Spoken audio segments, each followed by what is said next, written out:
이 시간 오늘 선포할 하나님의 말씀을 안시현 영이 나와서 여러분에게 봉독해 드리겠습니다.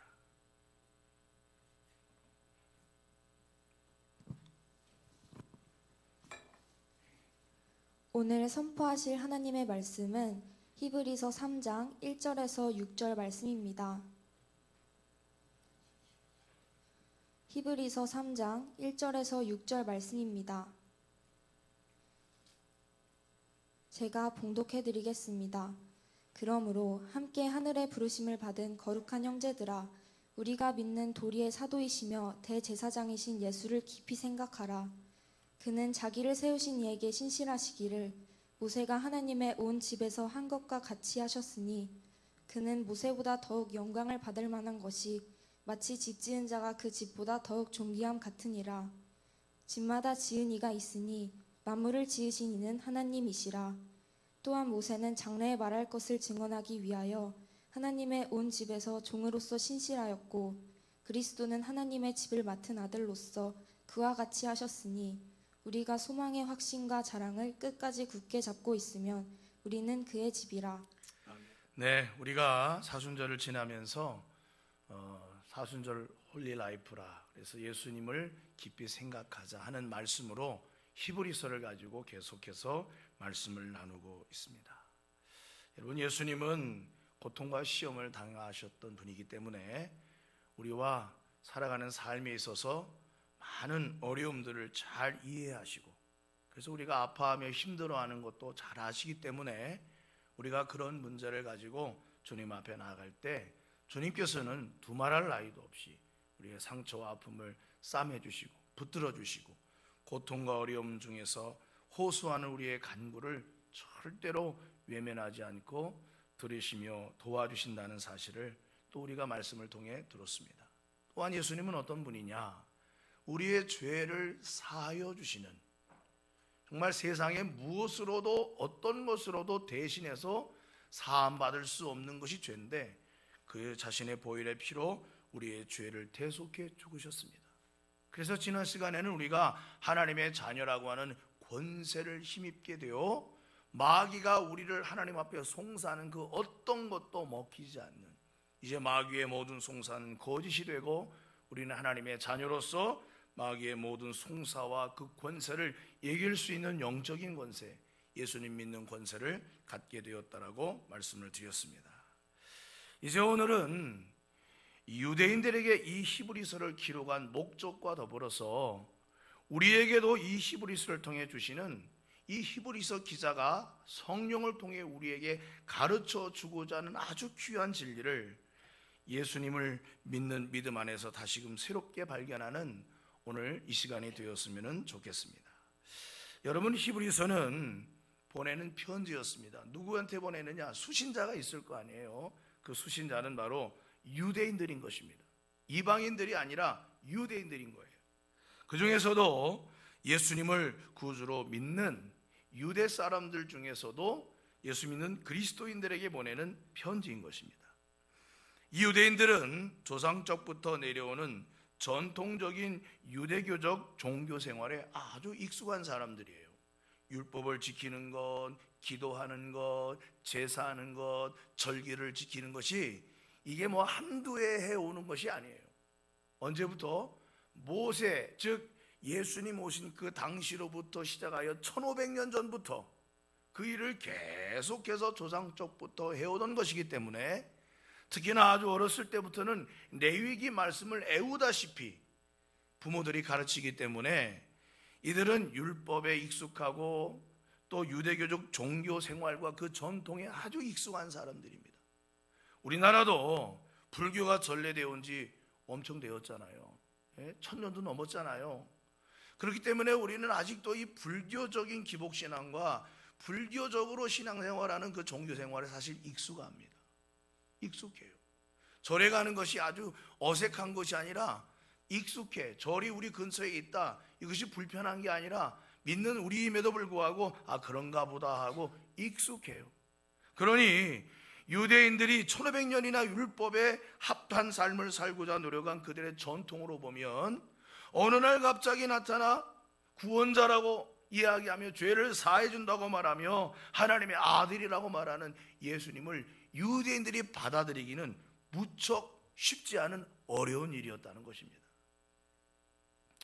그래서 그들이 예수 믿고 신앙생활을 하다가 어떻게 쉽게 다시 유대교로 돌아가는 사람들이 많았어요. 왜냐하면 이상해. 자꾸 저쪽 유대교 사람들이 말합니다. 야, 그거 이단이다. 그래서 쫓아가려고 하다가 이상하다 그래서 돌이켜서 다시 예전 생활로 돌아가는 거예요. 예수 믿는 믿음의 생활이 아니라 예전 다시 율법주의적인 생활로 돌아가는 이들이 많이 생기게 되었어요. 그래서 히브리서 기자가 누군지는 모르지만 이 히브리서를 기록하여 믿는 성도들, 특히나 유대 그리스도인들에게 이 편지를 보내며 서두에 오늘 3장 1절에 보면 이렇게 말했습니다. 하늘에 부르심을 받은 거룩한 형제들아. 그러면서 유대 그리스도인들을 부르고 있어요. 그러면서 뭐라고 얘기했느냐? 우리의 믿는 도리의 사도이시며 대제사장이신 예수를 깊이 생각하라.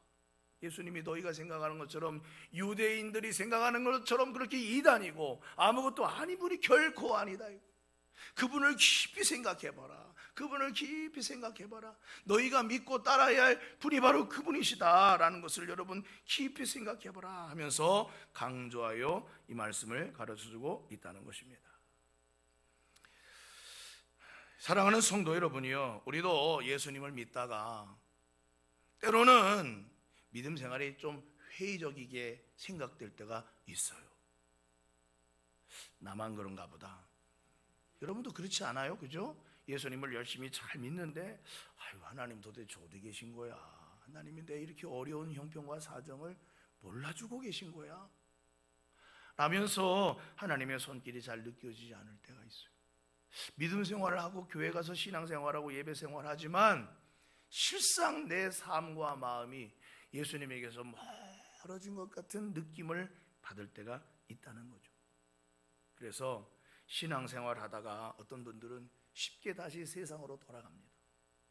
예전에 안 믿던 생활로 다시 쉽게 돌아가는 분들도 있어요. 어떤 분들은 돌아갔다가 다시 돌아왔다가 다시 돌아갔다가 왔다 갔다 하는 사람들도 있습니다. 간절히 부탁하건대 믿음을 굳건하게 하고 예수님을 꼭 붙들고 승리하시는 우리 산성교회 성도들이 다 되시기를 주님의 이름으로 간절히 축원합니다. 그렇습니다. 주님을 떠나지 않으려면 예수님이 누구신지, 그분이 내게 주신 은혜와 사랑이 무엇인지 이것을 항상 마음속에, 생각 속에 각인하고 붙들고 살아야 한다 하는 것입니다. 그래서 예수를 깊이 생각하라라고 권면하는 것은 두 가지 이유에서였습니다. 아까도 말씀드렸던 첫 번째로는 유대 그리스도인들이 다시 유대교로 회귀하는 것을 염려하여 이 말씀을 썼다는 거예요. 두 번째로는 믿은 바 예수 그리스도의 사역과 예수 믿는 신앙생활이 얼마나 귀하고 이것이 굉장히 유대교적으로 율법을 지키며 사는 것보다 더 훨씬 고차원적이면서 우월한 일이라고 하는 것을 가르쳐주기 위해서 이 서신을 썼다는 것입니다. 그러면서 오늘 성경에 히브리서 3장 14절에 말하기를 우리가 시작할 때에 확실한 것을, 시작할 때라는 것은 언제를 얘기하는 거예요? 예수님을 믿기 시작할 때, 그때 이분이 나의 구원자시로구나 라고 붙들었던 그 확실한 것을 어떻게 끝까지 견고히 잡으면 그리스도와 함께 참여한 자가 되리라 라고 말씀하고 있어요. 예수 믿고 구원받은 것, 내가 하나님의 천국 백성이 되었다는 것, 하나님께 기도할 때 내 기도를 들으시고 역사해 주신다는 것, 내가 거듭나 하나님의 자녀로 내가 살고 있다는 것, 내 죄와 어물이 십자가에서 다 사함받아 내가 하나님 앞에 거룩한 주의 백성이 되었다는 것, 이러한 것을 처음에 믿을 때 간직하게 되었는데 그것을 확실하게 끝까지 잘 붙들으라는 것입니다. 이 끝이라는 것은 언제를 말하는 것이겠어요? 주님이 세상에 오시든지 아니면 내가 이 세상을 떠나 주님 앞에 갈 날이 올 때든지 간에 끝까지 최선을 다하라는 것입니다. 여러분, 그 선수들이 계주를 할 때 보면은 처음에 준비 탁 해서 출발을 해요. 처음에 막 1등을 합니다. 그러다가 중간에 한 번 또 역전이 돼요. 그러다가 나중에 다시 뒤에 오던 선수가, 생각지도 못했던 선수가 재역전을 하여 가지고 마지막 결승점에 골이 난 선수는 중간에 1등한 선수도 아니고 처음 1등한 선수도 아니고 갑자기 나타난 선수예요. 그럼 누가 금메달을 따겠습니까? 1번 주자가 1등 했다고 금메달을 따겠어요? 2번 주자가 1등 했다고 금메달을 따겠어요? 마지막 4번 주자가 배턴을 들고서는 결승점에 골이 나는 그 팀이 금메달을 따는 것입니다. 그러니까 신앙생활이란 처음에도 잘 믿어야 되지만 중간에도 잘 믿어야 되지만 언제까지, 마지막 끝까지 승리하는 삶을 살아야 할 줄 믿으시기를 주의 이름으로 간절히 축원합니다. 우리 옆에 사람과 함께 그렇게 서로 축복해 주시기 바랍니다. 우리 끝까지 승리합시다 하고 서로 축복해 주세요. 우리 끝까지 승리합시다. 끝까지 승리하셔야 합니다. 끝까지. 자, 그렇다면은 유대인들이 생각할 때 예수 믿는 게 뭐가 그렇게 좋은 건가? 이 히브리서 기자가 그들을 설득력 있게 만들어야 하는 것입니다. 예수 믿는 것이 뭐 그렇게 좋은 것인가? 예수 믿는 것이 율법을 지키는 것보다 더 좋고 우월하고 귀한 것인가? 여기에 대하여 오늘 우리가 읽은 성경 말씀을 통해 세 가지로 우리에게 가르쳐 주고 있어요. 첫 번째가 뭐냐? 우리는 하나님이 거하시는 집이라는 것입니다. 6절에 보면 우리가 소망의 확신과 자랑을 끝까지 굳게 잡고 있으면 우리는 그의 집이라 그랬습니다. 여러분, 그는 누구를 말합니까? 그는 바로 하나님입니다. 하나님이 전에는 광야의 성막을 거룩한 집으로 삼고 광야 생활하는 이스라엘 백성들과 함께 하셨어요. 그러다가 솔로몬이 성전을 짓자 하나님이 그 솔로몬 성전에 오셔서 백성들의 제사를 받으시면서 이스라엘과 함께 하셨습니다. 너희가 전염병이 돌든지 너희가 환난이 오든지 너희가 기근이 올 때에 이곳에 와서 겸손한 마음으로 기도하면 내가 너희의 기도를 듣고 하늘에서 비를 내리고 너희의 전염병을 다 없애줄 것이며 침략한 나라들을 막아줄 것이다. 내가 이곳에 있으니 이곳에 와서 기도하면 내가 들어줄 것이다. 이게 뭐예요? 하나님의 집이잖아요. 그런데 여러분, 이제는 하나님의 집이 어디에 있는 것입니까? 이 교회가 하나님의 집이겠어요? 물론 그렇게 생각하면 그럴 수 있죠. 그런데 사도 바울이 지은 고린도전서 6장 19절에 이렇게 말씀했습니다.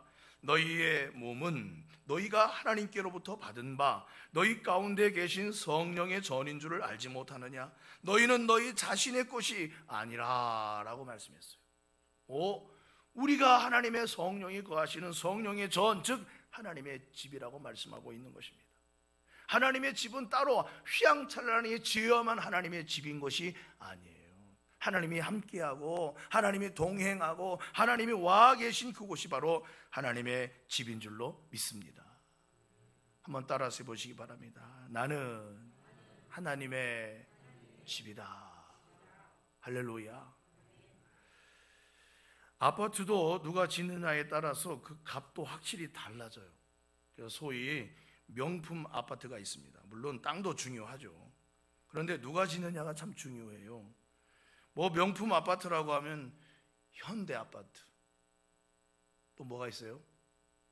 롯데 아파트, 또 뭐가 있습니까?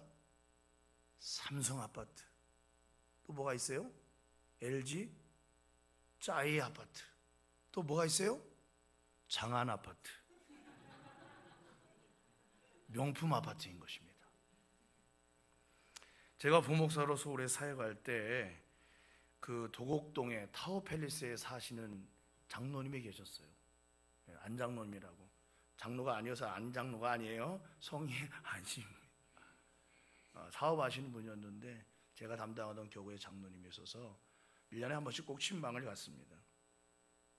60몇 층인, 저게 66층인가 그런데 40몇 층쯤에 살고 계셨어요. 근데 들어가는 것부터 굉장히 좀 까다롭습니다. 그래서 꼭 그 부인 권사님이 나와서 길을 안내해 줘야만 들어갈 수가 있었어요. 주차장부터 쭉 올라가면 참 경치가 좋고, 이런 데서 사는 사람들은 무슨 복을 받아서 여기서 사나. 우리 부목사 집은 다 빌라고 반지할 때가 있고 그런데 참 괴리감이 느껴지더라고요. 그래도 나는 반지에 살아도 가서 열심히 축복기도 해 주었습니다.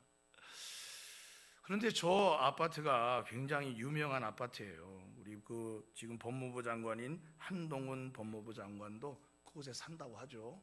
55평짜리가 있고 66평짜리가 있는데 55평짜리는 비싸지 않아요. 한 37억 정도 합니다.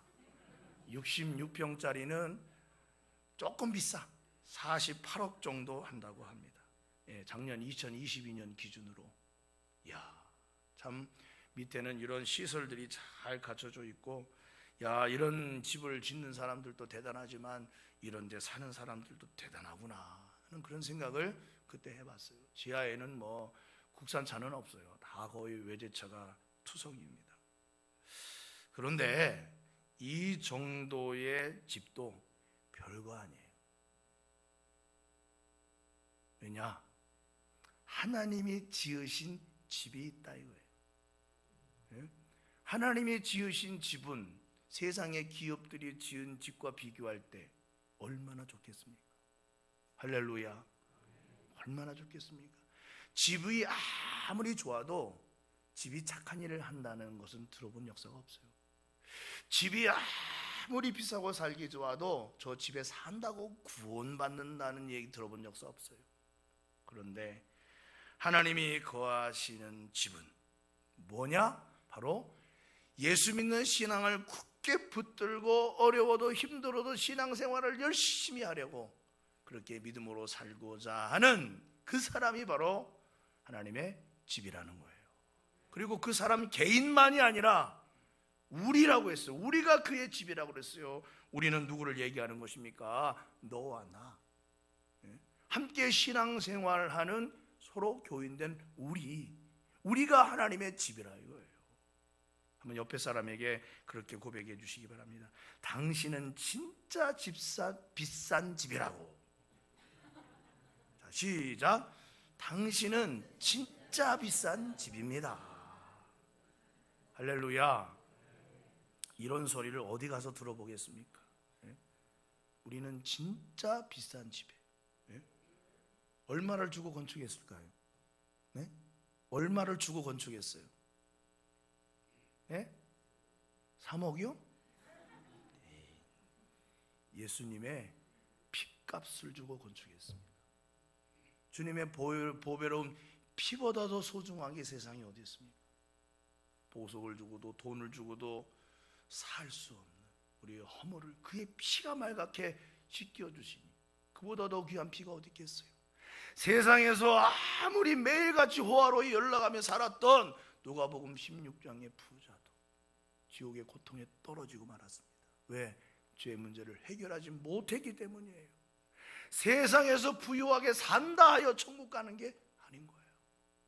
그러므로 이 세상에서의 삶은 잠깐이지만 주님과 함께하는 삶은 영원한 것이니 우리가 그 가치를 알고 그 은혜를 알고 예수 믿는 것을 복되고 귀하게 여길 수 있어야 한다는 것입니다. 할렐루야. 이스라엘 백성 특히나 유대인들이 정말 소중하게 생각하는 것이 뭐예요? 그게 성전입니다. 성전. 하나님이 와 계시는 성전. 그러니까 바벨론 포로로 끌려갔어도 그들이 그 바벨론 포로 가운데서도 어떻게 했어요? 그 멀리 있는 바벨론의 수상궁에서 창문을 열어놓고 예루살렘 방향 수백 킬로 수천 킬로 떨어진 예루살렘 방향 그것도 다 무너진 성전터를 향하여 하나님께 기도했다는 거예요. 그 정도로 이스라엘 백성들에게 성전 하나님이 거하시는 집은 중요한 것입니다. 그런데 히브리서 기자가 너희가 바로 예수 믿는 너희가 바로 하나님의 성전이라고 말씀하고 있다는 거예요. 그러니 예수님을 믿는 신앙이 얼마나 소중합니까? 하나님이 와서 함께 거하시는 집이 바로 나라는 사실, 우리라고 하는 이 사실이 얼마나 소중해요.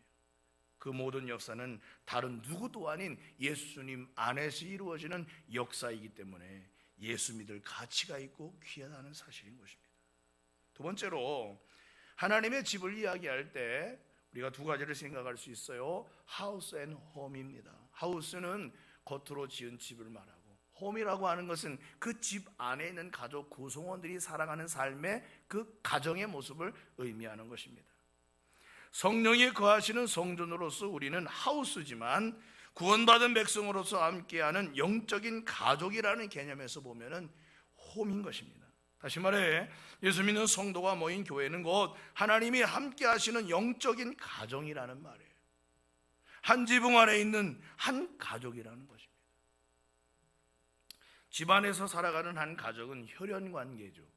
피로 맺어진 관계인 것입니다. 유전적인 영향을 가지고 있어요.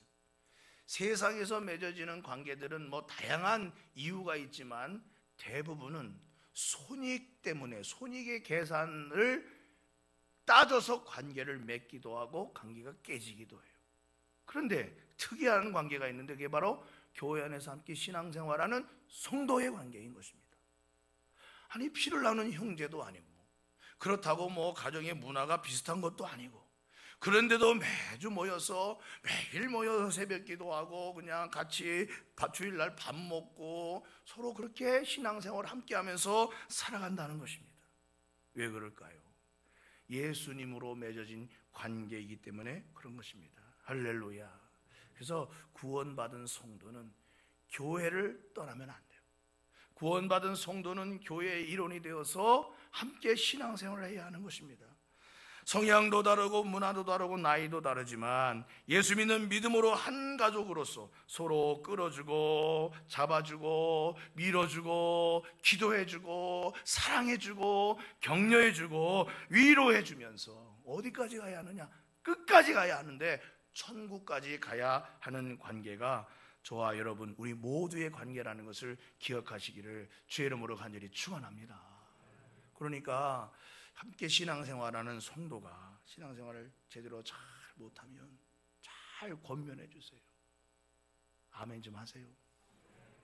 교회 나오라고 밥도 사주고, 등도 다독거려주고, 때로는 친한 사이라면 정신 차려 정신 차려 이렇게 좀 호통도 치면 호통을 치지 마세요.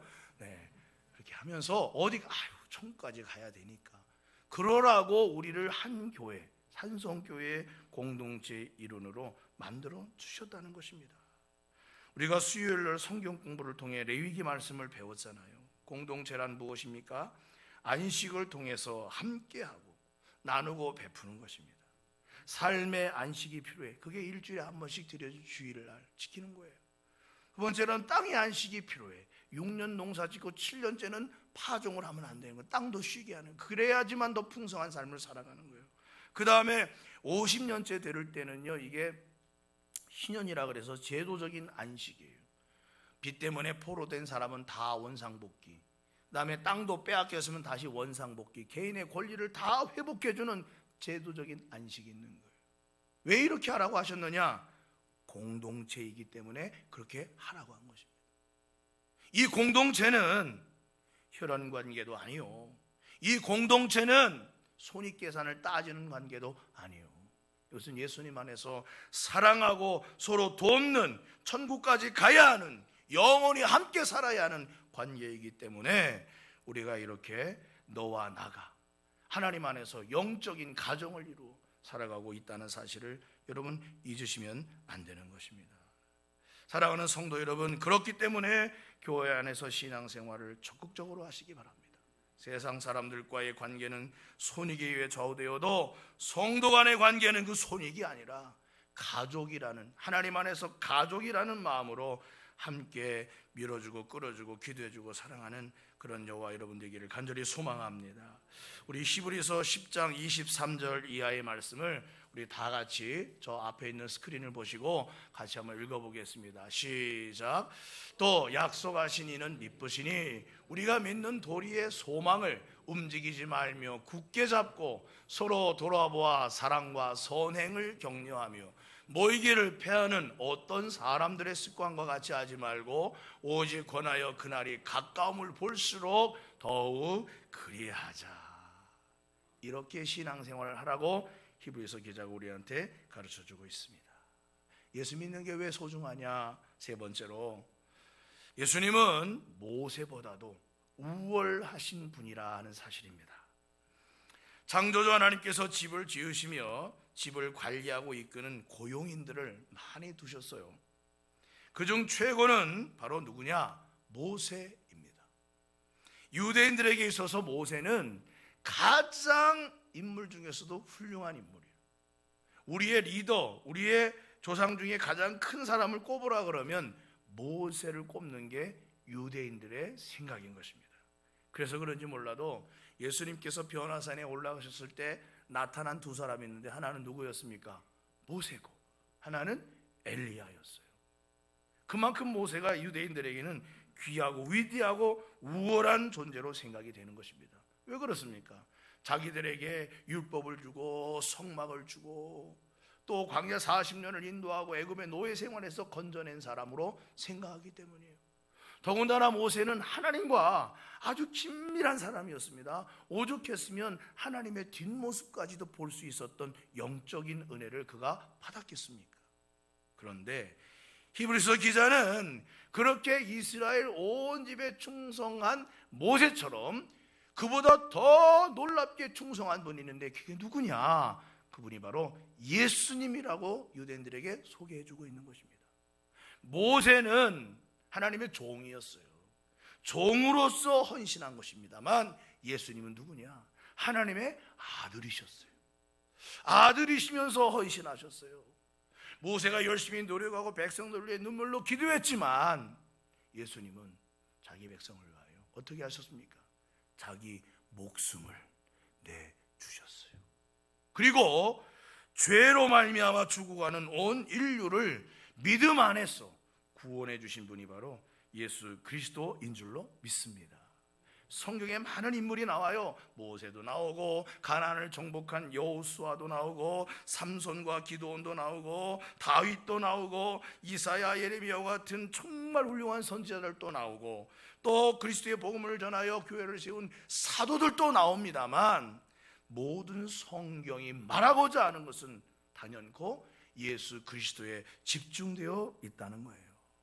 그분이 핏값으로 만든 집이니 얼마나 귀한 존재이겠어요. 누가? 예수 믿는 내가. 예수님의 그 희생과 은총을 힘입어 나를 하나님의 집으로 만들어 주셨으니 그 은혜가 얼마나 귀한 것이냐 이 말이에요.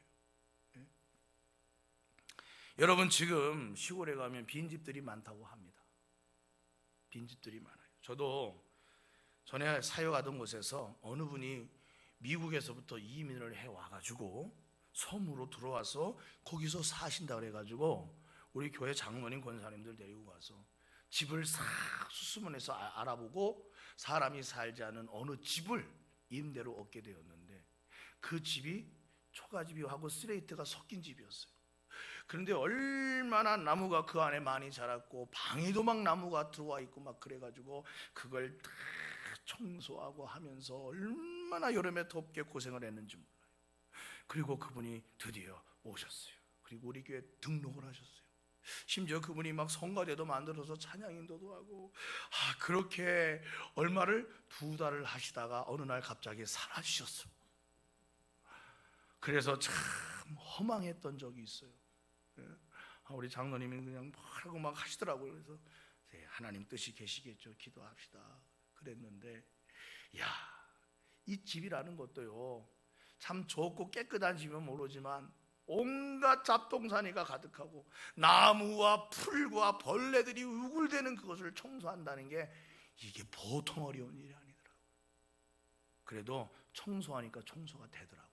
그런데 죄 많은 내 마음의 집, 이것을 무엇으로 청소할 수가 있겠어요? 누가 청소해 줄 수가 있겠습니까? 모세가 해줄 수 있어요?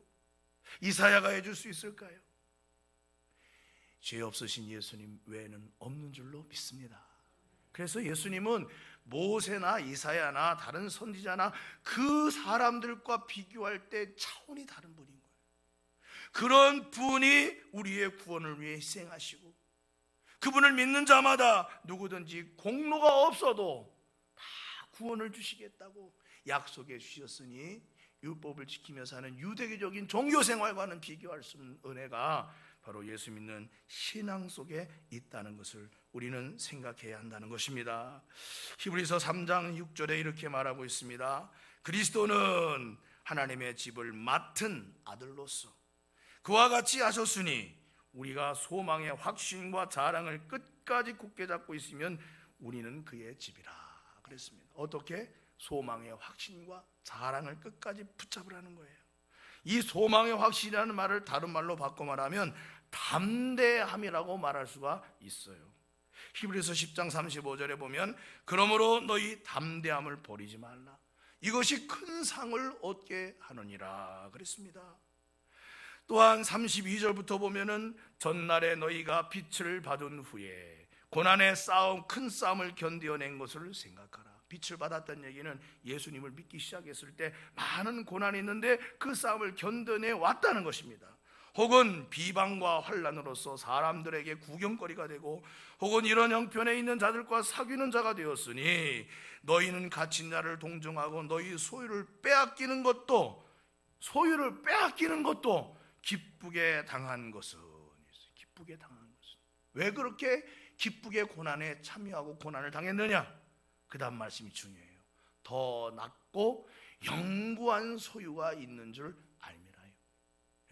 하나님이 내게 주실 상급과 영원한 나라가 있기 때문에 세상에서 당하는 고난과 어려움을 너희가 전에 견뎌내면서 신앙생활을 했지 않느냐? 근데 이제 와서 돌아가면 어떡하냐 이거예요. 영원한 하나님의 나라에서 줄 영원한 소유를 붙들어야 한다고 강조해 말하고 있는 것입니다. 바울은 이 소망이 얼마나 확실했으면 나의 간절한 기대와 소망을 따라 아무 일에든지 부끄러워하지 아니하고 지금도 전과 같이 온전히 담대하여 살든지 죽든지 내 몸에서 그리스도가 존귀하게 되게 하려 하나니라고 고백했어요. 나는 살아도 좋고 죽어도 좋은데 여전히 담대할 수 있는 이유는 하나님께 바라고 소망하는 것이 절대로 나를 부끄럽게 하지 않을 것을 내가 확신하기 때문이라는 거예요. 또한 요한일서 5장 13절에 보면은 내가 하나님의 아들을 이름을 믿는 너희에게 이것을 쓰는 것은 너희로 하여금 너희에게 영생이 있음을 알게 하려 함이라. 그를 향하여 우리의 가진 바 담대함이 이것이니. 그 다음 말씀을 여러분 읽어보시기 바랍니다. 시작. 할렐루야. 내가 하나님께 기도하면 하나님이 들어주신다고 약속했기 때문에 어려움 속에서도 담대할 수 있다는 것입니다. 사랑하는 성도 여러분, 우리는 예전 생활로 돌아가면 안 됩니다. 예수님 믿기 전의 삶의 모습으로 절대 돌아갈 수 없어요.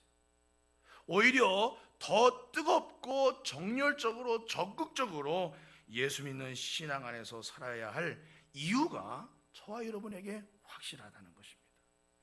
우리가 믿는 구원의 도리를 완전하게 이루어 가시는 예수님을 향한 소망을 가지고 그분이 나와 동행하며 함께할 줄로 믿고 나보다 더 어떤 인물보다 우월하신 예수님을 자랑하며 살아갈 수 있는 저와 여러분의 삶이 될 수 있기를 주님의 이름으로 간절히 축원합니다.